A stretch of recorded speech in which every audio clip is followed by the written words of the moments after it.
John jumped out and was in a moment at my head. "That was a very near touch," said my master. "What's to be done now?" "Well, sir, we can't drive over that tree, nor yet get around it. There will be nothing for it but to go back to the Four Crossways, and that will be a good 6 miles before we get round to the wooden bridge again. It will make us late, but the horse is fresh." So back we went, and round by the crossroads, but by the time we got to the bridge, it was very nearly dark. We could just see that the water was over the middle of it. But as that happened sometimes when the floods were out, Master did not stop. We were going along at a good pace, but the moment my feet touched the first part of the bridge, I felt sure that something was wrong. I dared not go forward. I made a dead stop. "Go on, Beauty," said my master, and he gave me a touch with a whip, but I dared not move.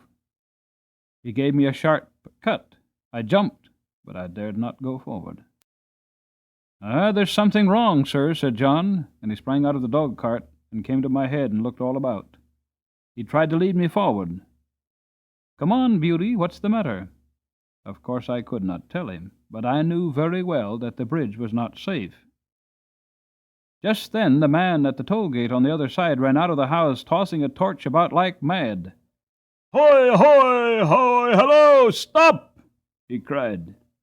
"What's the matter?" shouted my master. "The bridge is broken in the middle, and part of it is carried away. If you come on, you'll be into the river." "Thank God," said my master. "You beauty," said John, and took the bridle and gently turned me round to the right-hand road by the riverside. The sun had set some time. The wind seemed to have lulled off after that furious blast which tore up the tree. It grew darker and darker, stiller and stiller. I trotted quietly along, the wheels hardly making a sound on the soft road. For a good while neither Master nor John spoke. Then Master began in a serious voice. I could not understand much of what they said, but I found they thought if I had gone on as a master wanted me, most likely the bridge would have given way under us, and horse, chaise, master, and man would have fallen into the river. And as the current was flowing very strongly, and there was no light and no help at hand, it was more than likely we should have all been drowned. Master said God had given men reason by which they could find out things for themselves, but he had given animals knowledge which did not depend on reason, and which was much more prompt and perfect in its way, and by which they often saved the lives of men. John had many stories to tell of dogs and horses and the wonderful things they had done. He thought people did not value their animals half enough, nor make friends of them as they ought to do. I am sure he makes friends of them if ever a man did.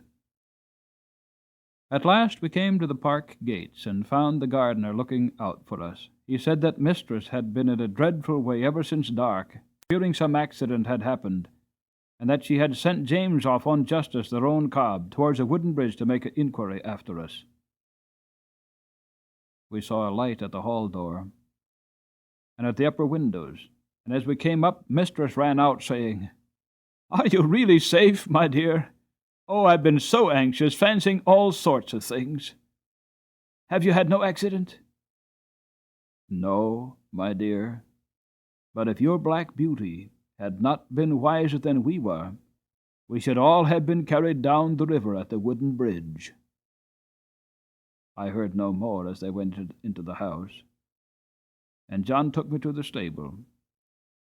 Oh, what a supper he gave me that night! A good bran mash and some crushed beans with my oats, and such a thick bed of straw, and I was glad of it, for I was tired. One day, when John and I had been out on some business for our masters and were returning gently on a long straight road, at some distance we saw a boy trying to leap a pony over a gate. The pony would not take the leap, and the boy cut him with a whip, but he only turned off on one side. He whipped him again, but the pony turned off on the other side. Then the boy got off and gave him a hard thrashing, knocking him about the neck and the head. Then he got up again and tried to make him leap the gate, kicking him all the time, shamefully, but still the pony refused. When we were nearly at the spot, the pony put up his head and threw up his heels and sent the boy neatly over a broad, quick-set hedge, and with the rein dangling from his head, set off for home at full gallop. John laughed quite loud. "Served him right," he said. "Oh, oh, oh," cried the boy as he struggled out and among the thorns. "I say, come and help me out." "Ah, thank ye," said John. "I think you are quite in the right place, and maybe a little scratching will teach you not to leap a pony over a gate that is too high for him." And so with that John rode off. "Maybe," he said to himself, "that young fellow is a liar as well as a cruel one. We'll just go home by Farmer Bushby's, Beauty, and then if anybody wants to know, you and I can tell 'em, you see." So we turned off to the right, and soon came up to the stackyard and within sight of the house. The farmer was hurrying out into the road, and his wife was standing at the gate, looking very frightened. "Have you seen my boy?" asked Mr. Bushby, as we came up. "He came out an hour ago on my black pony, and the creature has just come back without a rider." "I think so, sir," said John. "He'd better be without a rider, unless he can be ridden properly." "What do you mean?" said the farmer. "Well, sir, I saw your son whipping and kicking and knocking that good little pony about shamefully, because he would not leap a gate that was too high for him. The pony behaved well, sir, and showed no vice, but at last he just threw up his heels and tipped the young gentleman into a thorn hedge. He wanted me to help him out, but I hope you will excuse me, sir, I did not feel inclined to do so. There's no bones broken, sir. He's only got a few scratches. I love horses, and it riles me to see them badly used. It is a bad plan to aggravate an animal till he uses his heels. The first time is not always the last." During this time the mother began to cry. "Oh, my poor Bill! I must go and meet him. He must be hurt." "You had better go into the house, wife," said the farmer. "Bill wants a lesson about this, and I must see that he gets it. This is not the first time, nor the second, that he has ill-used that pony, and I shall stop it. I am much obliged to you, Manley. Good evening." So we went on, John chuckling all the way home. Then he told James about it, who laughed and said, "Served him right. I knew that boy at school. He took great airs on himself because he was a farmer's son. He used to swagger about and bully the little boys. Of course, we elder ones would not have any of that nonsense, and let him know that in school and on the playground farmers' sons and laborers' sons were all alike. I well remember one day, just before afternoon school, I found him at a large window catching flies and pulling off their wings. He did not see me, and I gave him a box on the ears that laid him sprawling on the floor. Well, angry as I was almost frightened. He roared and bellowed in such a style. The boys rushed in from the playground, and the master ran in from the road to see who was being murdered. Of course, I said fair and square at once that I had done it, and what I had done, and why. Then I showed the master the poor flies, some crushed and some crawling about helpless, and I showed him the wings on the window-sill. I never saw him so angry before. But as Bill was still howling and whining like a coward that he was, he did not give him any more punishment of that kind. He set him up on a stool for the rest of the afternoon, and said he should not go out to play for that week. Then he talked to all the boys very seriously about cruelty, and said how hard-hearted and cowardly it was to hurt the weak and the helpless. And what stuck in my mind was this. He said that cruelty was the devil's own trademark. and if we saw anyone who took pleasure in cruelty, we might know to whom he belonged. For the devil was a murderer from the beginning and a tormentor to the end. On the other hand, where we saw people who loved their neighbors and were kind to man and beast, we might know that was God's mark. For God is love. Your master never taught you a truer thing, said John. There is no religion without love. And people can talk as much as they like about their religion, but if it does not teach them to be good and kind to man and beast, it is all a sham, James. And it won't stand when things come to be turned inside out and put down for what they are.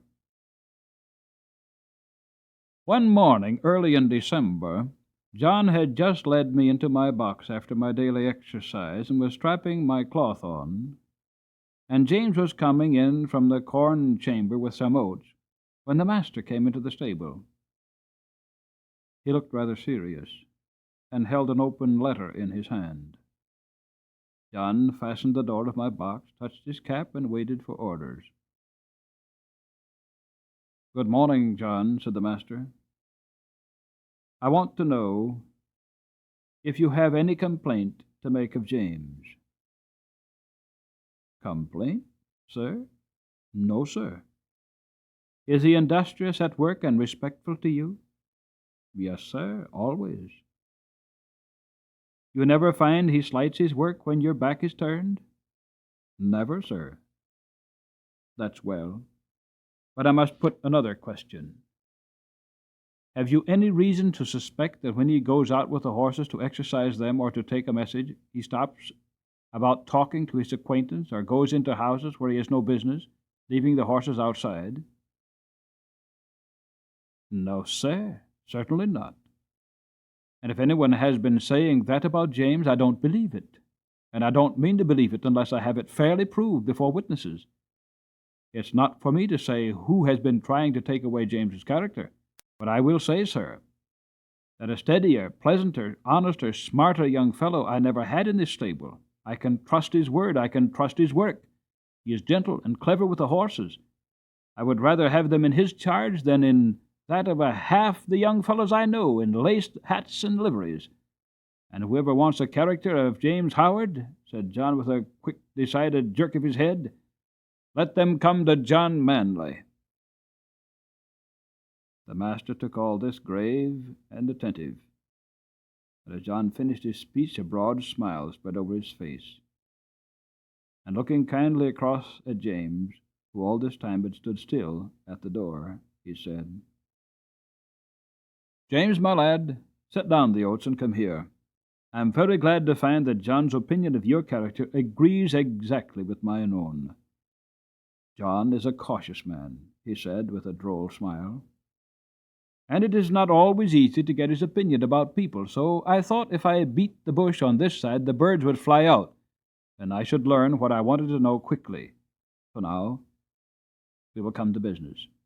I have a letter from my brother-in-law, Sir Clifford Williams, at Clifford Hall.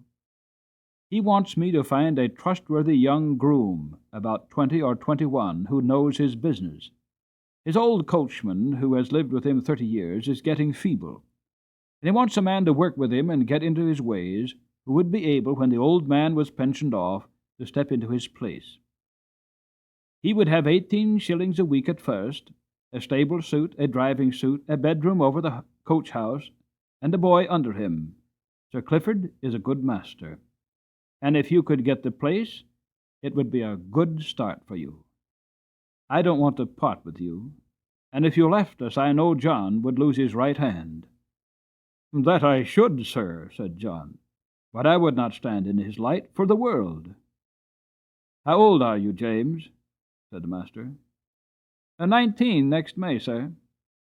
"That's young. What do you think, John?" "Well, sir, it is young, but he is as steady as a man, and is strong and well grown, and though he has not had much experience in driving, he has a light, firm hand and a quick eye, and he is very careful. and I am quite sure no horse of his will be ruined for want of having his feet and shoes looked after. Your word will go the farthest, John, said the master, for Sir Clifford adds a postscript. If I could find a man trained by your John, I should like him better than any other. So, James, lad, think it over. Talk to your mother at dinner time, and let me know what you wish.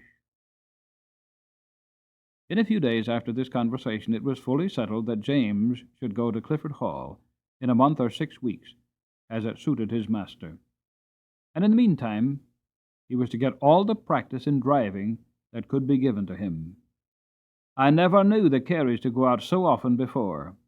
When the mistress did not go out, the master drove himself in a two-wheeled chaise. And now, whether it was the master or the young ladies, or only an errand, Ginger and I were put into the carriage, and James drove us. At the first, John rode with him on the box, telling him this and that, and after that, James drove alone. Then it was wonderful what a number of places the master would go to in the city on Saturday, and what queer streets we were driven through.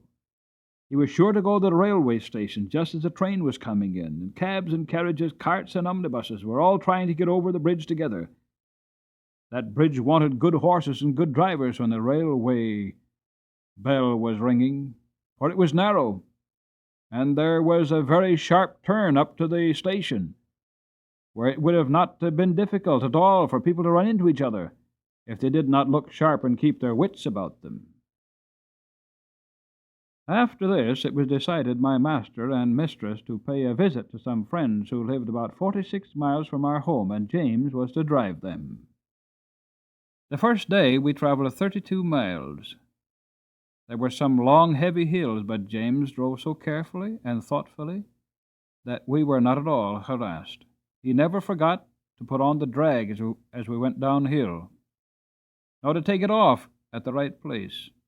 He kept our feet on the smoothest part of the road, and if the uphill was very long, he set the carriage wheels a little across the road, so as not to run back and give us a breathing spell. All these little things help a horse very much, particularly if he gets kind words in the bargain. We stopped once or twice on the road, and just as the sun was going down, we reached the town where we were to spend the night. We stopped at the principal hotel, which was in the marketplace. It was a very large one. We drove under an archway into a long yard, at the farther end of which were the stables and coach houses. 2 hostlers came to take us out. The head hostler was a pleasant, active little man, with a crooked leg and a yellow striped waistcoat. I never saw a man unbuckle harness so quickly as he did, and with a pat and a good word, he led me to a long stable with 6 or 8 stalls in it, and 2 or 3 horses. The other man brought the Ginger. James stood by while we were rubbed down and cleaned. I never was cleaned so lightly and quickly as by that little old man. When he had done, James stepped up and felt me over, as if he thought I could not be thoroughly done. But he found me and my coat as clean and smooth as silk. "Well," he said, "I thought I was pretty quick, but and our John quicker still, but you do beat all I ever saw for being quick and thorough at the same time." "Practice makes perfect," said the crooked little hostler. "And 'twould be a pity if it didn't. 40 years' practice and not perfect. That would be a pity. And as to being quick, why, bless you, that is only a matter of habit. If you get into the habit of being quick, it is just as easy as being slow. Easier, I should say, in fact. It don't agree with my health to be hulking about over a job twice as long as it need be, bless you. I couldn't whistle if I crawled over my work as some folks do. You see, I've been about horses ever since I was 12 years old, in hunting stables and racing stables, and being small, you see, I was jockey for several years, but at the Goodwood, you see, the turf was very slippery, and my poor larkspur had a fall, and I broke my knee, and so, of course, I was no more use there. But I could not live without horses, of course I couldn't. So I took the hotels, and I can tell ye it is a downright pleasure to handle an animal like this, well-bred, well-mannered, well-cared for, bless ye. I can tell how a horse is treated. Give me the handling of a horse for 20 minutes, and I'll tell you what sort of a groom he has had. Look at this one. Pleasant, quiet. Turns about just as you want him. Holds up his feet to be cleaned out, or anything else you please to wish.